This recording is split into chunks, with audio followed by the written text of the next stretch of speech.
جنگ قادسیہ جب شروع نہیں ہوئی تھی، اس سفر کے اندر ایک غزوہ ہوا تھا، اس کو غزوہ ابرک کہتے ہیں، اور یہ ایرانیوں کے خلاف ہوا تھا۔ اور اس غزوے کے اندر یعنی صحابہ کرام کی قوت کا عالم یہ تھا کہ ایرانی لشکر نے جب صحابہ کرام کو دیکھا یہ مسواک کر رہے تھے،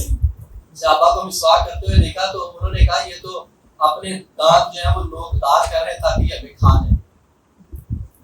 امام ابن کثیر رحمہ اللہ یہ واقعہ بدایہ میں آیا، انہوں نے کہا یہ تو دانت تیز کر رہے ہیں، نوکدار کر رہے ہیں، کس لیے؟ یہ ہمیں آج کل وہ چہرے دیکھ کے نہیں نظر آ جاتا۔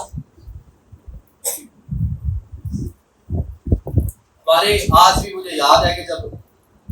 دورہ تفسیر القرآن چل رہا تھا تو سورہ کہف کی ایک آیت پڑھی شیخ نے کہ انہم فدیۃ آمنوا بربہم وزدناہم ہدی، کہ وہ اصحاب کہف جو تھے وہ چند نوجوان تھے اور وہ اپنے رب پر ایمان لے کر آئے، ہم نے ان کو ہدایت میں زیادہ